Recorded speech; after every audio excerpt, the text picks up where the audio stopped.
እንደኔ ግን ግራ የገባው ሰው አለ። ለምን ግራ ገባሽ አትሉኝ? በተለይ ማንን ግራ እንዳጋባኝ ታውቃላችሁ? በተለይ ከአረብ ሀገር ወደ ኢትዮጵያ የሚሄዱ ልጆች ማለት ነው። በመጀመሪያ ቀን እኔ በቲክቶኩም በዩቱቡ የታዘብኩት ነገር በጣም የገረመኝ፣ በመጀመሪያ እነሱ ራሳቸው ከኢትዮጵያ አየር ጋርና ከኢትዮጵያ ኑሮ ጋር ሳይዋህዱ ወር እንኳን ሳይሆናቸው በገቡ በሳምንቱ ምን ይሉናል? ለእኛ ምን ያስተላልፋሉ? በቲክቶኩም በዩቱቡ ኑ ግቡ፣ ከአንድ እንጀራ በላይ አትበሉ፣ ሰው የበላውን በልታችሁ ትኖራላችሁ። ትክክል ነው። ይሄ ከአንድ እንጀራ በላይ አንበላም፣ ሰው እንደሚኖረው እንኖራለን። ይሄ ትክክል ነው። ግን ደግሞ እነሱ የሚለብሱትን ልብስ ብታዩ፣ የሚበሉት ምግብ አማርጠው ኑ ግቡ፣ አረ ኑ ግቡ ብላችሁ ወዲያውኑ የሆነ ተስፋ ትሰጡናላችሁ። ከዚህ በገባችሁ በሳምንታችሁ ወር እንኳን ሳይሆናችሁ። ከዛ እኛ ደግሞ ደስ ብሎን ተስፋ መስጠታችሁን እየጣለው አይደለም፣ በነገራችን ላይ ማለት ነው። ከዛ ትክክል ናቸው፣ አረ ልክ ነሽ የኔ ቆንጆ፣ ትክክል ነሽ የኔ ውድ ብለው በደስታ እዚህ ስልጭት ያላቸው አረብ ሀገር ድክም ያላቸው ልጆች ሁሉ ተስፋ ያደርጉና እናንተ ትክክል ናቸው ብለው ጽፈው የጻፉት ኮሜንት ሳይደርቅ መታችሁ በወሩ የኑሮ እንጉርጉር ጊታራችሁን ትመታላችሁ። ምን ትላላችሁ? በቲክቶኩም በዩቱቡም ማለት ነው። ወደ ኢትዮጵያ ለመምጣት ያሰባችሁ ልጆች፣ ለመግባት ያሰባችሁ ልጆች ይሄንን ሳታደርጉ እንዳትገቡ። ወይኔ የኑሮ ውድነት እናንተ፣ ወይኔ ኑሮ። እኔ ራሱ ልመለስ ነው፣ ለቅሶ የተጨመረበት እንጉርጉሩ ማለት ነው። እኔ ለምን አለቀሳችሁ ለምን ተቸገራችሁ እያልኩ አይደለም፣ ያጋጠማል። ግን ደግሞ ለእኛ መረጃ ስትሰጡን፣ የደስታም ይሁን የምንም ነገር መረጃ ስትሰጡን እናንተ ራሳችሁ መጀመሪያ ኑሩበት። ወር ይሆናችሁ 2 ወር ይሁናችሁ፣ ከኑሮ ጋር ተዋህዱ፣ ከአየሩ ጋር ተዋህዱ። በገባችሁ በሳምንቱ የደስታ እናንተ በገባችሁ በሳምንቱ አትዝናኑ እያልኩ አይደለም። የደከመ ሰውነት ነው፣ ብዙ ዋጋ የከፈለ ሰውነት ነው። ተዝናኑ፣ ፈታ በሉ። የሰራችሁት ለማን ነው? ግን ደግሞ በሳምንቱ በገባችሁ በሳምንቱ በየአዋሳ በየኩሪፍቶ በየአስፋልቱ ሚኒቅ ትሉና ያኔ ደስታ የተሞላበት የመጀመሪያ ጊዜ ነው አይደል? ከዛ በወሯ ደግሞ ከልባት ብላችሁ ትመጡና እንዲህ ወደ ኢትዮጵያ መግባት ያሰባችሁ ይሄንን ሳታደርጉ እንዳትገቡ።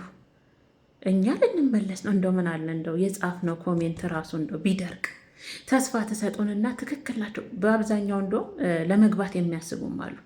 የእናንተን ተስፋ የእናንተን ንግግር ተደግፈው ትክክል ናቸው ብለው ከዛ ደግሞ በወር መታችሁ ተስፋ የሰጣችሁት ተስፋ ላይ ወዲያውኑ ውሃ ትቸልሱበታላችሁ። የጻፉት ኮሜንት እንኳን ሳይደርቅ ማለት ነው። እኔ አሁን እኮ ተስፋ አትስጡ አይደለም፣ ተስፋ ስጡ፣ ለእህቶቻችሁ ተስፋ ስጡ። ግን እስቲ መጀመሪያ እናንተ ራሳችሁ ኑሮውን አጣጥሙት። ወር 2 ወር 3 ወር ይሆናችሁ። ከዛ በኋላ ተስፋ የሚያስቆርጥም ተስፋ የሚሰጥም ነገር ብትናገሩ ይቀበሏቸዋል፣ ለእነሱም ይጠቅማቸዋል። ስደት ላለ ነው ይጠቅመናል። በቃ ኑሮውን አይታችሁታል፣ ከአየሩ ተዋዳችኋል፣ ከኑሮ ጋር ተዋዳችኋል፣ ሁሉን ነገር አይታችኋል፣ እያንዳንዱን ነገር አጣጥማችሁታል። ብትናገሩ በዛን ሰዓት ያምርባችኋል። እንዴ በሳምንት ገብታችሁ ምንድን እሺ ይሁን በሳምንት በወር ለምንድን ነው እያለቀሳችሁ የምትመጡት እንዴ? በሳምንት ተስፋ ከዛስ በወር ደግሞ የሀዘንን ጉርጉሩ። እኛ እኮ የኑሮን ውድነት እድሜ ለዩቱብ አሁን ሶሻል ሚዲያ እኮ የተስፋፋ ነገር ነው። ከሽንኩርት እስከ በርበሬ፣ ከበርበሬ እስከ ቃሪያ፣ ከቃሪያ እስከ ነጭ ሽንኩርት እያንዳንዷን ወጋ እንኳን እኛ እዚህ ሆነ እናውቃለን። ዘይት 5 ሊትር ስንት ብር ነው እናውቃለን።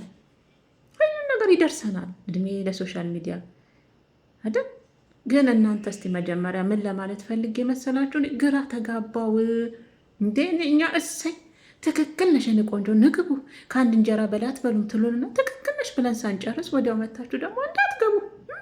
ወደ ኢትዮጵያ መግባት ያሰባችሁ ኑሮ ሰው መጀመሪያ የሚለብሱት ልብስ ትሉናላችሁ። አሁን እናውቃለን እኛ። አሁን በነገራችን ላይ ቀደም ብያቸዋለን፣ እዚህ ካለነው ይልቅ እዛ የሚኖሩት ናቸው ኑሮን የሚኖሩት ብያቸዋለሁ። እኛ እዚህ ደግሞ ስለተከፈለን ወን ደግሞ እንዳልኳችሁ ቅድም ምግብ የማያገኙም እኮ አሉ። ኮንትራት ቤት ምግብ የማያገኙም አሉ። ምናልባት ለአንዳንዶቻችን ምግብ ልናገኝ እንችላለን። ያ ስላለ ብቻ ኑሮን እያለን እኛ ኑሮ ተወደደም አልተወደደም መግባታችን አይቀርም። ተሳሳትኩ ወንዶችዬ፣ መግባታችን አይቀርም። ምክንያቱ የሚያኖረው እግዚአብሔር ነው። ተስፋችን ደግሞ ሰው አይደለም እግዚአብሔር ነው። እንደ እስከ መቼ ስደት እንኖራለን? ኑሮ ተወደደ አትግቡ ትላላችሁ መታችሁ። እነው ግራ ተጋባኩ። አሁን ለእናንተ አሁን እንግዲህ የምትገቡን ካላችሁ ቲክቶክ የምትሰሩ ዩቱብ የምትሰሩን ካላችሁ እባካችሁ እንደው በህግ አምላክ እንደው በገባችሁ በሳምንታችሁ ንግቡ የሚል ቪዲዮ አትስሩ። እንደው ስሞትላችሁ እንደ አደራችሁን እንዴ ተሰቃየን እኮ እንዴ። ወዲያው ተስፋ ትሰጡናላችሁ፣ ወዲያው ደግሞ ተስፋችንን ጭልም የሚያደርግ ነገር ይዛችሁ ትመጣላችሁ። እንዴ ምን ነው? ምን አደረግናችሁ? ምን በደልናችሁ? እንዴ አደራችሁን።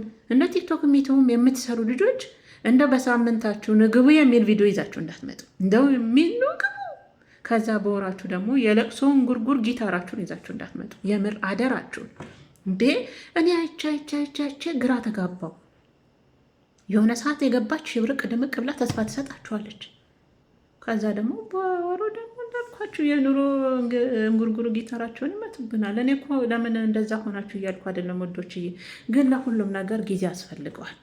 አረብ ሀገር ላሉ እህቶቻችሁም መረጃ ስትሰጡ የደስታም የምንም ሲሆን ጊዜ ያስፈልገዋል። የተጣራ መረጃ እናንተ ኖራችሁታል ወይ?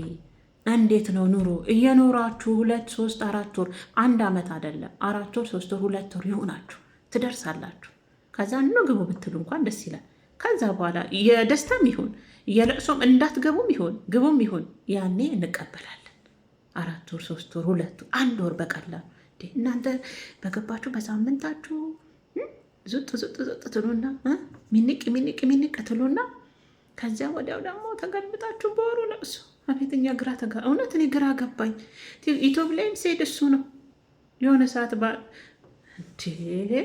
ምን እየተካሄደ ነው ወገን? ኧረ ቀስ በሉ። ወደ ኢትዮጵያ የምትገቡ ልጆች ለደስታውም ላዘኑም ለኑሮ ውድነቱም እናንተ መጀመሪያ ከኑሮ ውድነትና ከአየሩ ጋር ተዋህዱ። እናንተ መጀመሪያ ለእኛ መረጃ ከመስጣታችሁ በፊት እኛ ተወደደም አልተወደደም እኛ ተስፋችን እግዚአብሔር ነው አይደል? የሚያኖረው እንደ ኢትዮጵያ ሕዝብ እየኖረ አይደል እንዴ? በሱ ቸርነት ግን ትክክል ሆናችሁ እያላችሁ ተስፋ መስጠታችሁ ልክ ሆኖ እያለ በወሩ ደመታችሁ ልትገቡ ያሰባችሁ ሰዎች ኑሮ ተወዷል። ይሄንን አስቡበት፣ እንዳትገቡ ስትመጡ ይህንን አስቡበት። ላሰባችሁ ወደ አረብ ሀገር እኔም ልመለስ ነው፣ ፓስፖርታችሁን ይዛችሁ እኔም ልመለስ ነው በለቅሶ ምን ይባላል ወገኖች? ምን ትሉታላችሁ? ይህንን እስቲ ከምር ግራ ተጋባው። አየው በቲክቶኩም አየው በዩቱብም አየው። እንዲህ ምን ጉር ነው አልኩኝ። ምክንያቱም ሁሉም ነገር ምንድን ነው የረጋ ወተት ቅቤ ይወጣዋል ይላል የሀገሬ ሰው ሲጠርት። ለሁሉ ነገር እንረጋጋ። ለመረጃውም ለመደሰቱም ለማዘኑም ለሁሉም ነገር ከዚህ ስትገቡ እስቲ ተረጋጉ። እስቲ ድብቅ በሉ። እንደው በመጀመሪያ ጊዜ ያዙኝ ልቀቁኝ አትበሉ። በወሩ ሳይሆናችሁ በሳምንት ያዙኝ ልቀቁኝ ትላላችሁ። ዩቱብ እና ቲክቶክ ላይ መጣችሁ።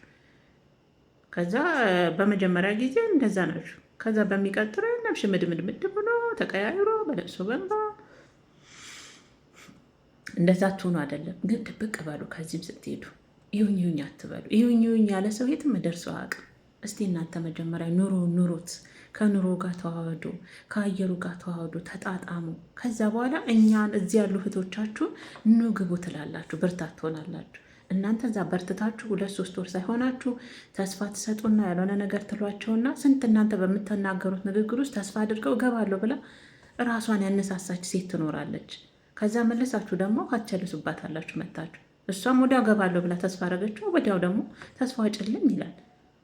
እንደኛ ኑሮ ስለ ኑሮ አትንገሩን። እያየን ነው ጥግብ አፍንጫችን ድረስ ጥግብ ብለን እድሜ ለይቱ እያየነው ነው። ከቤት እያንዳንዷ ነገር ትደርሰናለች በይቱ እያንዳንዷ ነግሬያቸዋለሁ። ዘይት ስንት ነው? በርበሬ ስንት እናውቃለን። እና እባካችሁን ይህን ለማለት ነው። ግን በነገራችን ላይ ማለት ነው እናንተ በቃ ፎሎ እኔን አታደርጉኝ፣ ኮፒ ሊክ ሼር ምናምን ልበል እንዴ? የዩቱቡን ወይ ይቅርታ ውሎ የዛ ሆነና የቱቡልን ነበር የቲክቶኩን ህግ ላሟላ እንዴ? ኮፒ ሊንክ ነው ኮፒ ሊንክ ሪፖስት እያደረጋችሁ ምናምን። ግን ከምር ቁም ነገር እኔ በጣም ስለገረመኝ ነውና እና ከዚህ የምትሄዱ ቅመሞች ትንሽ ተረጋጉ። ከዚህ ስትሄዱም ድብቅ ስትመለሱም ድብቅ ብላችሁ ተመለሱ። ሁላ ነገራችሁ ሚዲያ ላይ አታውጡ። የምሬ ነው የምላችሁ። እና ለማንኛውም